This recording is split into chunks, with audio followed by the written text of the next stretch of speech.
मीना, राधे राधे। भाई जी चरितमृत। राजनीति की ओर झुकाव।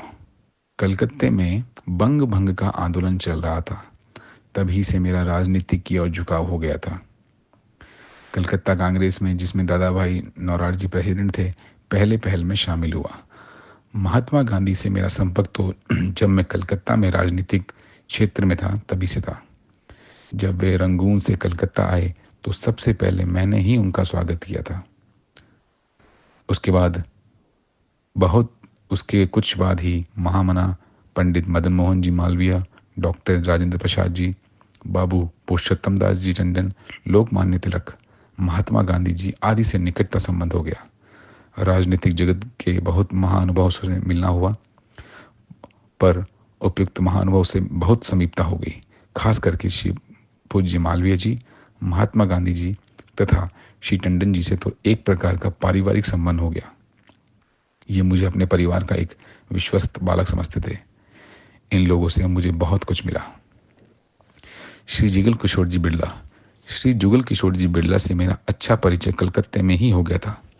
श्री जुगल किशोर जी शुरू से ही बड़े सदाचारी, संयमी, साधु स्वभाव, अत्यंत उदार, महादानी, साधु संतों के सेवक, देश का कल्याण चाहने वाले, हिंदू धर्म की सर्वांगीण उन्नति और उसका विश्व भर में प्रचार प्रसार चाहने वाले, हिंदू धर्म की महत्ता को जानकर उसी से विश्व का कल्याण मानने वाले सत्पुरुष थे। वे एक योग भ्रष्ट पुरुष थे। सुचीना श्रीमता गेहे योग भ्रष्टो बीजायते। मेरे तो शुरू से ही वे वात्सल्य हृदय आदरणीय भाई थे। मेरे प्रति उनका स्नेह उत्तरोत्तर बढ़ता ही गया। वे मेरी हर तरह से संभाल रखते, मेरे स्वास्थ्य का ध्यान रखते, मेरे कामों में सहायता परामर्श देते, कभी कभी पूरी आत्मीयता के साथ उहालना, कर्तव्य क्षेत्र से दिग्भ्रम या प्रमाद ना हो जाए इसलिए सावधान करते रहते। वे मूर्तिमान हिंदू धर्म थे। मुझे उनसे बहुत कुछ सीखने को मिला। वे देना ही जानते थे। मैं जब जब दिल्ली जाता, यदि बिड़ला जी वहाँ होते तो मैं उनके दर्शन अवश्य करता। एक बार मुझे दिल्ली पहुंचे 2 दिन हो गए। उन्हें पता लगा तो स्वयं संध्या के समय वे भाई जयदयाल डालमिया के मकान पर आए, जहां मैं ठहरा हुआ था। मैं उस समय कहीं बाहर गया हुआ था। वे मेरे प्रतीक्षा में बहुत देर तक बैठे रहे। तब से मैंने ये नियम सा बना लिया कि मैं दिल्ली पहुंचता उसी दिन पता लगा कर आदि वे कहाँ होते, उनके दर्शन बिड़ला हाउस करने पहुंच जाता। इसी से पता लगता है कि मेरे प्रति उनकी कितनी आत्मीयता थी। श्री ज्वाला प्रसाद जी कानोड़िया। श्री ज्वाला प्रसाद जी कानोड़िया से मेरा बहुत पुराना परिचय था। वह उस समय श्री हरिवक्ष जी सांवल काका के फार्म इंपोर्ट विभाग में कार्यरत थे।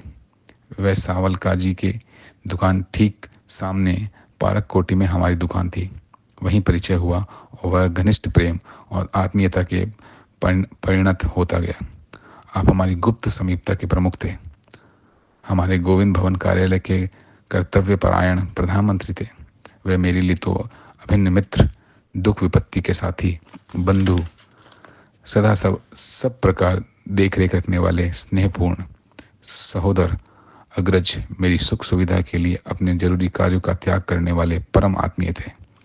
श्री ज्वाला प्रसाद जी बड़े बुद्धिमान, कर्मठ, गीतोक्त, कर्म सदाचार के सिद्धांत के मानने वाले, नित्य सावधान, कर्तव्य परायण, व्यवस्था तथा अनुशासन मानने वाले आदर्श पुरुष थे। उनसे मैंने बड़ा ही लाभ उठाया। सर हरिराम जी गोयनका। मैं कलकत्ते में शिवपुर में श्री ज्वाला प्रसाद जी कानोड़िया के मकान पर ठहरा करता था।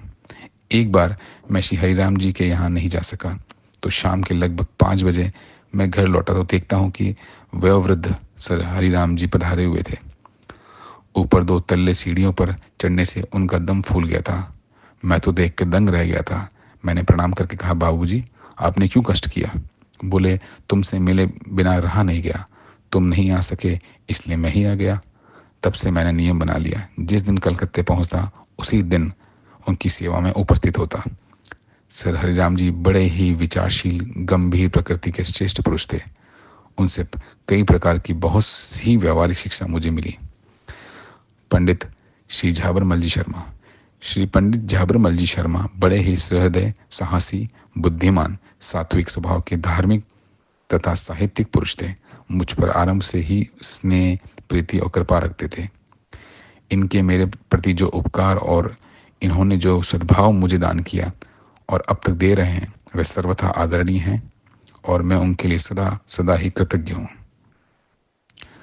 उदार नेता सर चित्तरंजन दास जी, बहुत पुरानी बात है। कलकत्ते में सर चित्तरंजन दास जी थे। वे उस समय बंगाल के बड़े नेता थे। मेरा उनसे बड़ा निकटता का संबंध रहा। वे बड़े उदार थे। ऐसे उदार हमने बहुत कम लोग देखे हैं। उनको डुमराव केस जीतने पर एक दिन 4.5 लाख रुपए मिले थे।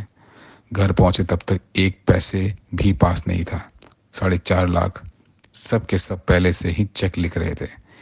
एक बार गांधी जी बोले, दास बाबू, आपका धन बहुत व्यर्थ जाता है, आप ठीक समझकर खर्च नहीं करते। गांधी जी ने उनसे अपने दृष्टिकोण से ठीक ही कहा। दोनों ही महापुरुष थे, पर दृष्टिकोण तो सबका अपना अपना अलग अलग होता है।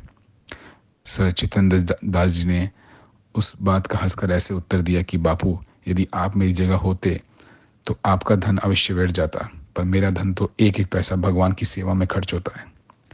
यही भेद है, मैं सोच समझकर एक एक पैसा भगवान की सेवा में खर्च करता हूँ। श्री रूडमल जी गोयन का मंत्र जप से नवीन प्रारब्ध का निर्माण। उन दिनों कलकत्ते में श्री रूडमल जी गोयन के तत्वाधान में एक आचरण सुधार सभा कार्य चल रही थी। उससे भी मुझे बड़ा सद्भाव प्राप्त हुआ। श्री रूडमल जी मुझ पर स्नेह करते थे। वे बहुत ही विद्वान थे, संस्कृत के बड़े पंडित और संस्कृत साहित्य के रसिक थे। संस्कृत के विद्वानों का बड़ा आदर करते थे। श्रीमद् भागवत के बड़े प्रेमी थे। भागवत का उनको बड़ा अच्छे से अध्ययन था। मेरे सामने की बात है, घर में कोई नहीं था। उनकी पत्नी का देहांत हो गया था। कलकत्ते में बड़तल्ले में उनका मकान था, वहीं वह रहते थे। उनको एक बार प्लेग हो गया। अब तो प्लेग की बीमारी प्राय रही नहीं। उन दिनों कलकत्ते में हर साल प्लेग होता था। उनको 104 डिग्री के ऊपर बुखार था तथा दोनों ओर गांठें हो गई थी। कलकत्ते में उन दिनों एक बड़े नामी बंगाली डॉक्टर थे, सर कैलाश चंद्र बोस। मारवाड़ियों में उनका बड़ा प्रचार था तथा आदर था। वे भी बहुत बड़े निपुण चिकित्सक थे। दूर से ही रोगी को देखकर बता देते थे कि ये जिएगा या मरेगा। बड़े घरों में प्राय वे ही देखने जाया करते थे। वे शाम को रूडमल जी को देखने आए। देखा 104 डिग्री बुखार और दोनों तरफ गिल्टियां निकली हुई थी। कुछ सन्निपात सा असर था, नब्ज ठीक नहीं थी। उन्हें देखकर कहा, बचने की आशा बिल्कुल नहीं है। आज की रात निकालना भी कठिन है, सावधान रहना चाहिए। उस समय कैलाश चंद्र बाबू जी बात ब्रह्म वाक्य माने जाते थे। यह कहकर वह चले गए। रूडमल जी ने डॉक्टर साहब की बातें सुन ही ली थी। उन्हें भागवत प्रसंग स्मरण हो आया। श्री रूडमल जी संस्कृत के पंडित थे, भागवत पढ़ा करते थे। भागवत के महात्म्य में एक जगह नारद जी ने श्री सनकीदासी उनकी प्रसंग में ये कहा था, आप सदा बालक रूप में ही इसलिए बने रहते हैं कि आप हरि शरणम मंत्र जाप नित्य करते हैं। श्री रूडमल जी का ये प्रसंग स्मरण हो गया। उन्होंने अपने सेवक गोविंद को बुलाया, कहा, गंगा जल लाओ, शरीर पहुंचेंगे। गंगा जल आ गया। उन्होंने अंगोछे को गंगा जल में भिगोकर सारा शरीर पहुंचवाया। कमरा बंद करके भगवान श्री कृष्ण की मूर्ति सामने रख ली और श्री कृष्ण में मन लगाकर हरि शरणम मंत्र का जाप करने लगे। 12 घंटे तक वे जाप करते रहे। पीछे उन्हें स्मरण नहीं रहा कि क्या हुआ। लगभग 4 बजे जब चेतना हुई तब उन्हें लगा शरीर हल्का है, बुखार नहीं है। उन्होंने टटोल कर देखा, दोनों गिल्टियां भी गायब थी। तब उन्होंने उठकर एवं चलकर देखा, बिल्कुल स्वाभाविकता अनुभव हुई। तब उन्होंने कमरे का दरवाजा खोला और नौकर को आवाज दी। नौकर आया और सेठ जी अपनी दैनिक कृत्य में लग गए। अब वे बिल्कुल स्वस्थ थे। दूसरे दिन प्रातःकाल सर कैलाश चंद्र बोस रूडमल जी के पड़ोस में एक अन्य रोगी को देखने आए। रोगी को देखने पर डॉक्टर साहब ने सेठ जी के परिवार के एक सज्जन से पूछा, आप लोग रात्रि में कितने बजे आए शमशान से? उन्होंने पूछा, किसकी अंत्येष्टि की बात कर रहे हैं आप? डॉक्टर साहब बोले, श्री रूडमल जी हालत रात्रि में बहुत खराब थी। रात्रि में उनका शरीर शांत हो गया होगा और अंत्येष्टि भी हो गई होगी। आपको पता नहीं चला क्या? सेठ जी ने कहा, हमें तो कुछ भी नहीं पता। तब डॉक्टर साहब पता लगाने श्री रूडमल जी के घर आए। आते ही उन्होंने देखा कि श्री रुडमल जी चांदी की चौकी पर चांदी के थाल में पीताम्बर पहने प्रसाद पा रहे हैं। उन्हें इस प्रकार खाते देखकर डॉक्टर साहब को बड़ी आश्चर्य हुआ। उन्होंने कहा, उन्हें लगा इन्होंने रात जैसे तैसे निकाल दी। अब थे सन्निपात की अवस्था में, खाने बैठ गए हैं। डॉक्टर साहब ने पूछा, सेठ जी किसके कहने से खा रहे हो? सेठ जी बोले, जिसकी दवा से ठीक हुआ हूँ। इतना सुनने पर भी डॉक्टर साहब को लगा ये सन्निपात में ही बोल रहे हैं। डॉक्टर साहब घर वालों को सावधान करके चले गए कि आप लोग ख्याल रखें, ये सन्निपात खा रहे हैं। पर श्री रुडमल जी तो पूर्ण स्वस्थ हो गए थे। उन्होंने चक्कर प्रसाद पाया और पूर्ण स्वस्थ रहे। पीछे रुडमल जी स्वयं पूरी बात सुनाई कि जब डॉक्टर साहब ने उन्हें कह दिया कि रात में निकालना कठिन है, तब हमें मरने का सोच तो रहा नहीं। भागवत महात्म्य के अंतर्गत श्री नारद जी सनकादि के प्रसंग स्मरण आ गए और हमने श्री सनकादि के प्रिय मंत्र हरि शरणम का जप शुरू कर दिया।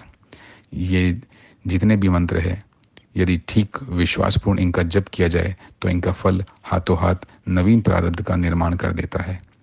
फल दोनोन्मुख कर्म के बीच में अपना फल देता है।